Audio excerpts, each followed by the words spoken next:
Selagi Muhyiddin dapat panjangkan umur dia sebagai Perdana Menteri, makin lamalah Anwar Musa boleh duduk di Kementerian Wilayah dan boleh jual berapa banyak tanah yang dia nak jual, boleh sakau seberapa banyak yang dia nak sakau. Yang ini tuan-tuan, yang ini yang otak Anwar Musa tak boleh hadap. Sebab hari ini dia tahu bahawa UMNO sudah tak terima dia. Hari ini dia tahu bahawa Presiden UMNO pun belum tentu bagi dia bertanding atas tiket Barisan Nasional. Itu sebab hari ini kiblat dia kepada Muhyiddin. Selagi Muhyiddin dapat panjangkan umur dia sebagai Perdana Menteri, makin lamalah Anwar Musa boleh duduk di Kementerian Wilayah dan boleh jual berapa banyak tanah yang dia nak jual, boleh sakau seberapa banyak yang dia nak sakau. Yang ini tuan-tuan, yang ada dalam otak Anwar Musa.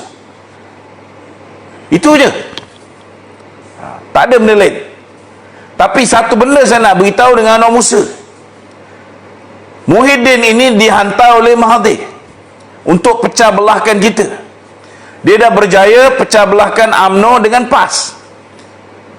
Seperti mana yang Anwar Musa cakap, bahawa kalau kita tolak PPBM, maka PAS tidak akan bersama dengan kita. Ini dia berjaya.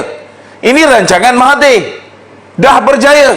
Dan salah satu orang yang membantu untuk rancangan ini berjaya ialah Anwar Musa, yang ahli UMNO, tetapi kiblat dia ialah PPBM. Jadi tuan-tuan, saya nak beritahu dengan saudara, katalah pilihan raya akan datang, UMNO menang semua kursi yang dia bertanding, 52 kursi. Begitu juga dengan PPBM menang semua 40 kursi, PAS menang 30 kursi.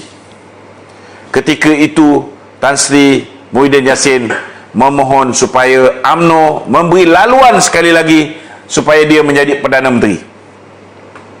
Sedangkan UMNO menang 52 kursi. Tuan-tuan, dikala UMNO menang 54 kursi, kena curi 16 oleh pihak Bersatu.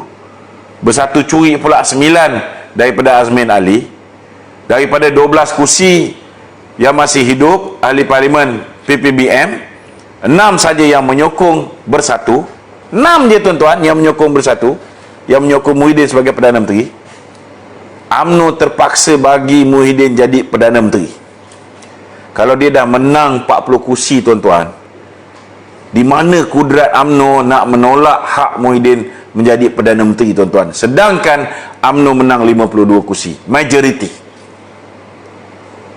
Kalau ketika itu katalah UMNO ada kekuatan luar biasa, UMNO kata no way kita nak jadi Perdana Menteri, tuan-tuan, apa akan berlaku? Muhyiddin ambil 40 orang dia, join dengan Pakatan Harapan lagi 100 orang, mereka sudah mempunyai 140 orang. Maka dia panggil Hishamuddin, bawa 8 orang, mereka ada 148.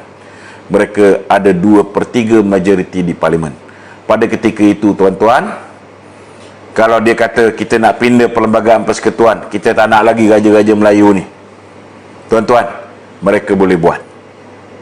Dia nak tukar Malaysia menjadi Republic, the People's Republic of Malaysia, mereka boleh buat. Dan Muhyiddin boleh diangkat menjadi Presiden Malaysia yang pertama. Mereka boleh buat. Singapura dah buat tuan-tuan, takkan Malaysia tak boleh buat? Saudara, pada ketika itu Raja-Raja Melayu boleh ditolak. Pada ketika itu hak istimewa Melayu boleh ditolak. Pada ketika itu bahasa Malaysia boleh ditukar menjadi bahasa Inggeris sebagai bahasa kebangsaan. Pada ketika itu mereka boleh buat apa saja untuk meminda perlembagaan. Pada ketika itu tuan-tuan, kalau tuan-tuan menangis air mata darah sekalipun, kawasan yang ramai majoriti penduduk macam Seputih, kawasan DAP, daripada 1 kursi mereka boleh pecah sempadan kepada 3 kursi. Mereka wujudkan 3 ahli parlimen di situ. Tuan-tuan, mereka sudah merancang 30 ahli parlimen di kawasan-kawasan DAP akan ditambah. Jangan lupa ni tuan-tuan, Mahathir pernah buat. Mahathir pernah buat tahun 2001. Dia tambah kursi seluruh negara, tapi di Kelantan, di Terengganu dia tak tambah kursi. Takkan orang PAS tak faham lagi? Takkan orang PAS dah lupa? Jangan lupa. Kerana di Kelantan, Terengganu majoriti orang Melayu. Pada tahun 1999 pada ketika itu disebabkan mata lebam Anwar, orang Melayu tidak menyokong Barisan Nasional. Itu apa yang Mahathir buat, tuan-tuan. Dia buat gerrymandering. Dia ubah kawasan pilihan raya, dia masukkan contohnya Shah Alam ada 86% pengundi Melayu. Ni kawasan Melayu. Tuan-tuan, apa dia buat? Dia masukkan Berkeley, dia masukkan kawasan-kawasan India dan China ke dalam Shah Alam. Akhirnya orang Melayu, pengundi Melayu di Shah Alam tinggal 68%. Bila orang Melayu di Shah Alam tinggal 68%, tuan-tuan, apa terjadi? Ahli Parlimen Melayu di Shah Alam ini ditentukan siapa yang jadi ahli parlimen, bukan lagi orang Melayu, tuan-tuan. Bila Melayu dah pecah dua, satu sokong BN, satu sokong Pakatan Harapan, maka siapa yang disokong oleh bukan Melayu di Parlimen Shah Alam adalah ahli Parlimen Shah Alam. Itu sebabnya kita tengok perangai Khalid, dulu dikenali sebagai Khalid Gereja, Khalid apa ni, Carlsberg. Sebab apa? Sebab nak dapatkan undi India dan China, tuan-tuan, dia masuk gereja, keluar gereja. Dulu dia kata dia nak haramkan kilang arak. Bila dapat kuasa kepada ahli parlimen, Khalid apa ni, Khalid Samad ni, saudara, dia tawarkan pula kilang Carlsberg dibuka lebih besar di Pelabuhan Kelang, tuan-tuan, di Kelang. Ini realiti. Kalau benda ni masih lagi Anwar Musa tak boleh fikir, saya tak boleh cakap apa, tuan-tuan. Habis kuat saya boleh buat apa? Nak cakap dalam apa ni, mesyuarat MT UMNO dah tak boleh. Dulu boleh, kan?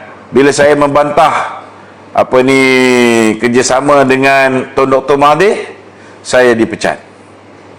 Hari ni alhamdulillah orang UMNO dah sedar bahawa kerjasama dengan Muhyiddin pun merosakkan UMNO. Apatah lagi kalau itu hari jadi kerjasama dengan Tun Dr. Mahathir, lagi jahanam, tuan-tuan.